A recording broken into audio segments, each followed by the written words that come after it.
everyone, once again welcome to my stitching speak and learn English easily with me। চলো আজকে আবার আমি এসে গেছি তোমাদের সামনে আমার একটা ভিডিও নিয়ে।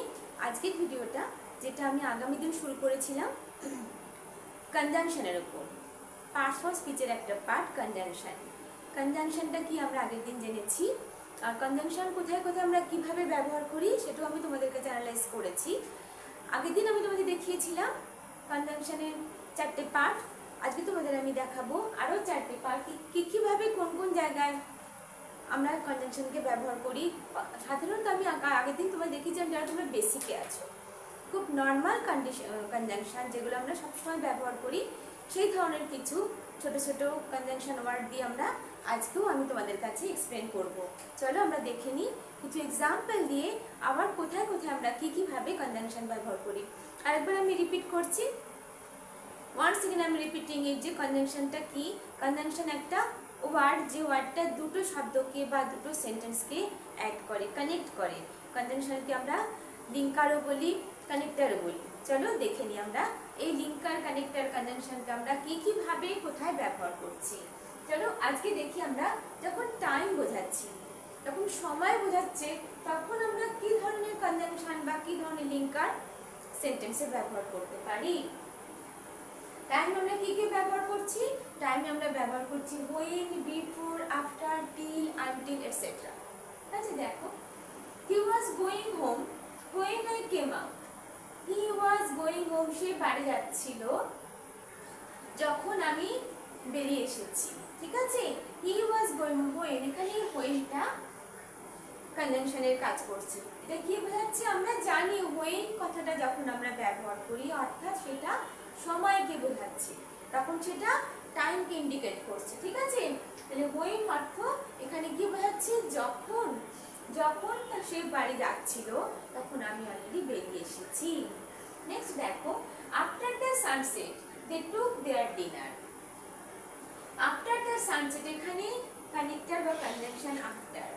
After the sunset they took their dinner, সূর্যাস্তের পরে তারা ডিনার অর্থাৎ রাত্রি নৈশ ভোজন তাহারা গ্রহণ করে। ঠিক আছে, after the sunset they took their dinner, সূর্যাস্তের পরে তাহারা তাদের নৈশ ভোজন বা রাত্রের খাবার গ্রহণ করেছিল। এখানে আফটারটা কি দেখো, এই আফটার এখানে কানেক্টর, আবার এই আফটারটা অ্যাজ এ প্রিপোজিশন হিসেবে আমরা ব্যবহার করি। ঠিক আছে, তাহলে দেখো after the sunset they took their dinner, এরকম অনেক ওয়ার্ড আছে যেগুলো আমরা নানাভাবে ব্যবহার করি। ঠিক আছে, ইফ আমরা যেটা প্রিপোজিশনও ব্যবহার করি, আবার এটা কানেক্টর হিসেবে ব্যবহার করি। চলো নেক্সট দেখে নিই, প্লেস মানে জায়গা বোঝাচ্ছে। আমরা জানি, আমরা অ্যাডভার্বে দেখেছি, অ্যাডজেক্টিভে দেখেছি যে where মানে কোথায় অর্থাৎ জায়গা, প্লেসকে বোঝাচ্ছে। তারা কোথায় গিয়েছিল, তারা কোথায় যাবে, তারা কোথায় থাকে, এই ধরনের যখন ওয়ার্ডগুলো আমরা সেন্টেন্সগুলো যখন আমরা লিখি তখন কিন্তু আমরা মাস্ট কি ব্যবহার করি, where।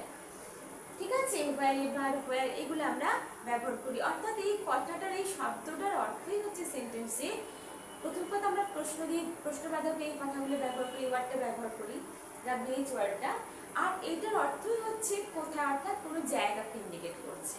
নেক্সট দেখো, tell me where she has gone, আমাকে বলো সে কোথায় গেছে। Tell me where she has gone, সে কোথায় গেছে। টেল মি এখানে where কথাটা কি, এখানে কথাটা কানেক্টর অর্থাৎ কনজাংশন। টেল মি আমাকে বলো, she has gone আমাকে বলো কোথায় গেছে। এটা কথাটা কি সম্পূর্ণ মিনিংফুল হচ্ছে না, তো দ্যাটস ওয়াই আমাদের এখানে একটা কানেক্টর অর্থাৎ কনজাংশনকে অ্যাড করতে হয়েছে সেন্টেন্সটাকে একদম পূর্ণ মিনিং অর্থ বহন করার জন্য, সুন্দরভাবে একটা সুন্দর অর্থ বহন করার জন্য এই কনজাংশন কিন্তু একটা সেন্টেন্সকে অনেক সুন্দরভাবে আমাদের সামনে সবার সামনে প্রদর্শন করতে পারে। আমি যদি বলি tell me she has gone, এই অর্থটা কি সম্পূর্ণ হচ্ছে না। নেক্সট দেখো, wherever the mother goes the baby follows, অর্থাৎ মা যেখানে যায় সেখানে তার বেবি তাকে ফলো করে।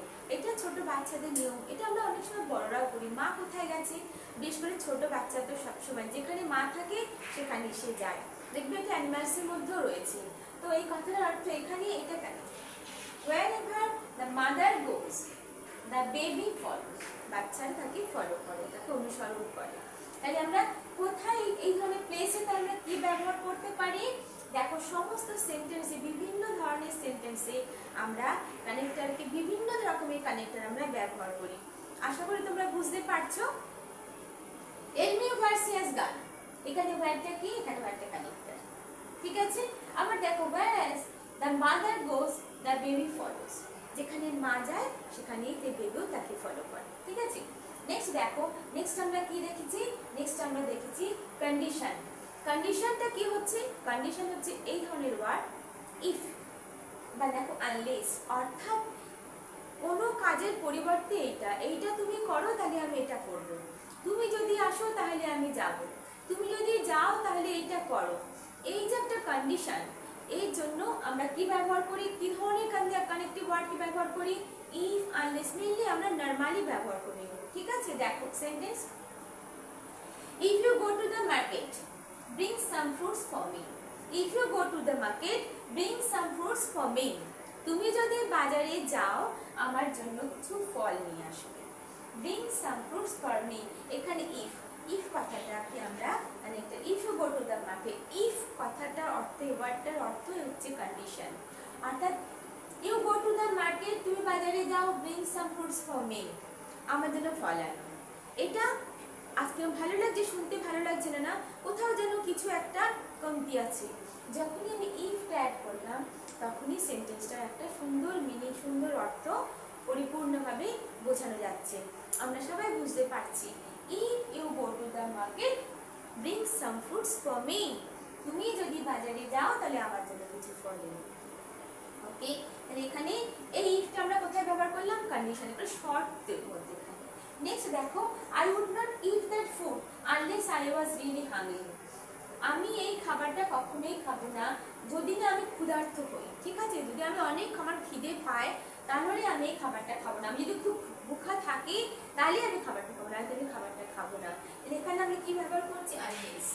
এই আনলেসটারও কিন্তু অর্থ ইফ, ইফেরই অর্থটা বহন করছে, ঠিক আছে। তাহলে আমরা দেখছি এখানে কি কি দেখলাম।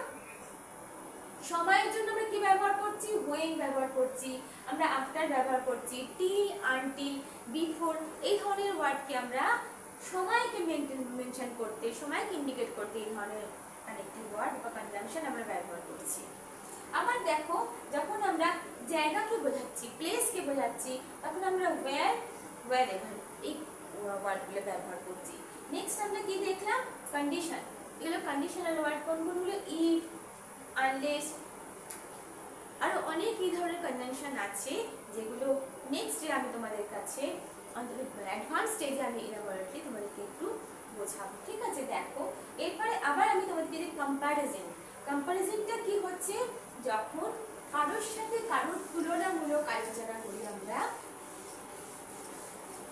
তখন আমরা কম্প্যারিজন বোঝাই।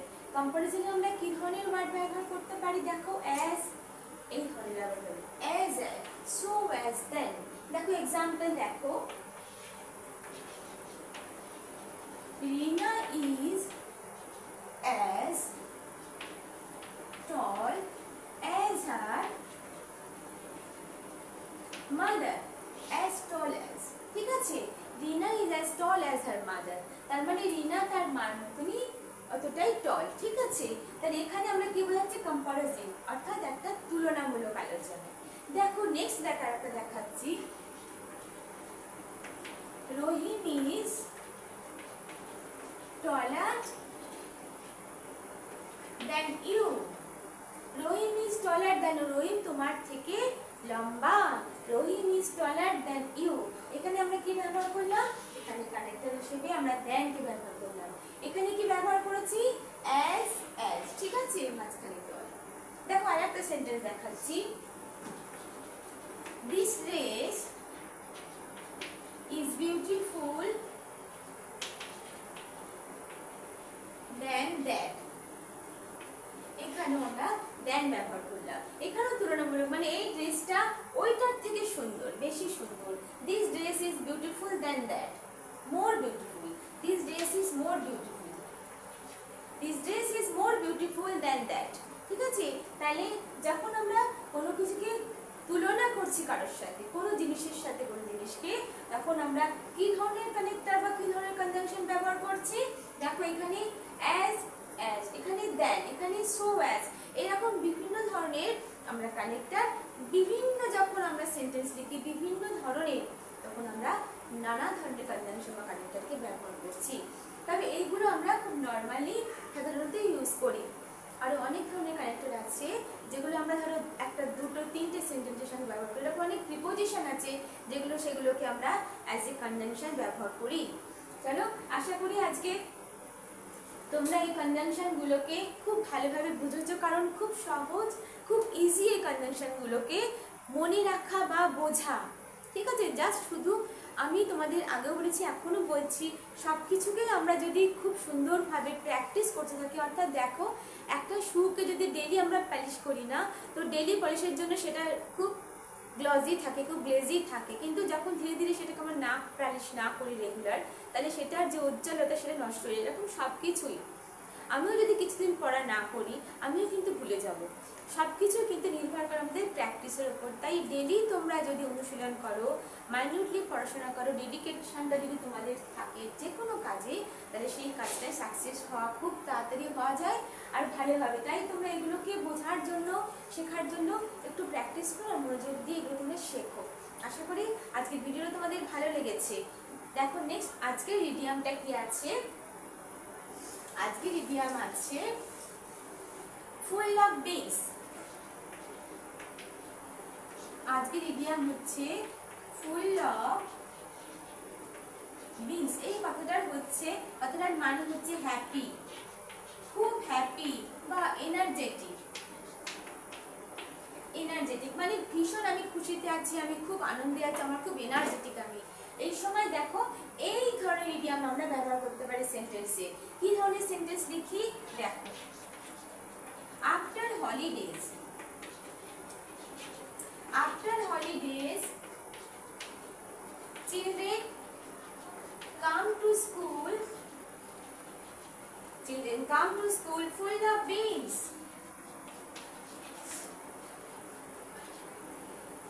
full of beans. After holidays children come to school full of beans. After holiday children are coming to school full of beans. অর্থাৎ যখন ছুটির পরে যখন স্টুডেন্টরা, বাচ্চারা যখন স্কুলে আসে, তারা একদম প্রচুর পরিমাণে উদ্যমের সঙ্গে, খুশির সাথে তারা স্কুলে আসে। তার জন্য ছুটিটা আমাদের প্রয়োজন আছে। ছুটিটা আমাদের কি দিয়ে দিচ্ছে, একটা এনার্জি দিচ্ছে, এনকারেজ করছে আর পরের কাজটাকে আরো ভালোভাবে করার জন্য। তাই তখন আমরা এই ধরনের সেন্টেন্সে এই ইডিয়ামটা ব্যবহার করবো, ফুল অফ বিনস।